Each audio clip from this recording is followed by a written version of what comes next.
مین مسله زمونږ د علاقې د تورغر کې مونږ پاتې کېږو. تورغر کې زمونږ واټ لکه مطلب جانګیا ګېټو سلو یادېږي که نه. خاص طور باندې سلو زمونږ کلی چې کوم دی د هغې تقریبا 1000 کور آبادي ده. په هغې کې نه سکول شته دی د ماشومانانو، نه پکې روډ شته دی، او دا خلک لکه ډېر تکلیفاتو سره د هغو مخ مانې دي. لکه څوک چې راځي، لکه څوک بیماره شي، خلک یې په زانګوګانو کې واچوي داسې، او په خپل مدد په خپله یې لکه وړي لکه که نه د علاقې خلک.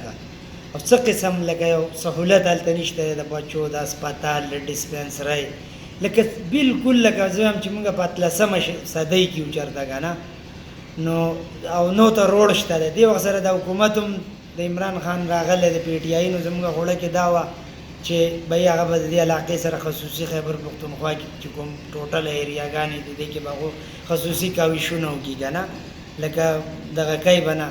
نو اوس زموږ د علاقې چې کوم دغه د ایم پی ای لایق محمد خان صاحب، هغه هم زموږ لکه مطلب په کلي باندې څه مخکې هم یو ځل راغلی، نوټس نه دی اخیستی که نه.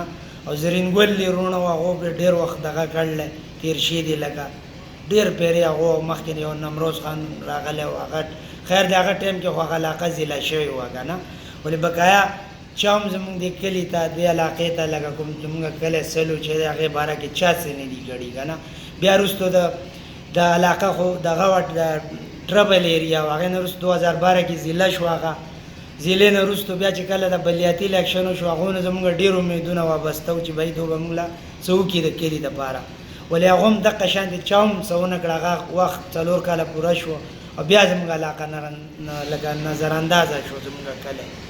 نو موږ دې بابت کې لکه خصوصي د میډیا روم ته حاضر شوي وو چې لکه د دې سلو باره کې زموږ کلي باره کې د اخبار کې، او که په سوشل میډیا که په څه طریقې زموږ د خبر دې مخې ته لاړ شي، نو دا لکه یو ډېره غټه لکه د هغه زموږ دپاره لکه یو ډېر د دغه خبره ده. او که موږ د خصوصي کې دا خبره مخې ته لاړه شي وزیر اعلی محمود خان صاحب مخې له، نو زموږ باندې به خصوصي مهرباني لکه چې دې دغه ځای دپاره زموږ د سړک څه سیسټم وچلېږي تورغر هیډ کوارټر باندې، هغو دا دغه وکړي چې بهی د سلو علاقې ته دا روډ وځي، د هر سایډ نه چې ځي، لکه د دې غاړ نه. دې ته روډ نشته. د دې آبادي څو ده؟ د دې آبادي تقریبا 1500 کور آبادي مکمله ده لکه که نه. نو کسان پکې ته نه تقریبا، نو نه ماشومان او هر څه چې 5000 آبادي جوړېږي. 5000 آبادي. او دې ته روډ نشته؟ روډ ته نشته دی، سکول پکې نشته دی. سکول پکې نشته دی؟ سکول پکې هم نشته دی. هلته مخکې څه یو دغه شي و، هغه څه ورته وایي، هغه او پی ډي ته وایي که څه لاندې نه څه دیوالونه یې راوښکلي 4-5 کاله مخکې، هغه حقه شانتې پاتې شوي دي. ډسپنسري پکې نشته دی، ډاکټر نشته دی. تورغر نه خو ډېر غټ فنډ چې دی، فنډونه خو ډېر شوي دي، خو زه به دا زموږ په علاقه کې څوک راتلی شي که نه، زه ورته وښیم چې بهی هغه فنډونه کوم ځای ته تللي.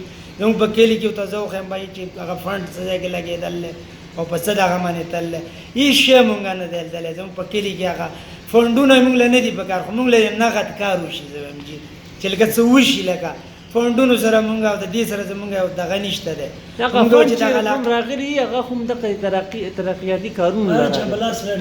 الله هغه به راغلي، خو والله خو عالم چې کومې غاړې ته به تللي چې چا به اخیستي او چا نه. ولې مونږ وایو چې بهی زمونږ په دې کلي کې دغه فنډ ولګي او دا روډ دې پرې وځي، زمونږ سکول دې جوړ شي بچو دپاره، د ماشومانو دپاره دې هم جوړ شي، ګرلز سکول دې جوړ شي، جنکو دپاره یو وړو دپاره یو سکول.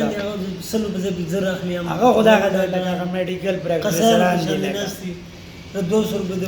لکه نهایت درجه دا چې لکه ډېر زیات لکه زموږ علاقې سره لکه دغه روان دی، کلي سره خصوصي. نو که په دې باندې تورغر کې دا لکه کلی دی جدبانه په بر اخرنی کلی دی. صحیح شو. نو لکه دې باره کې نو تاسو زموږ دپاره که څه وکړو، لکه انشاءالله تعالی لکه خصوصي به د دې لکه دغه کېږي، لکه دغه به یې لکه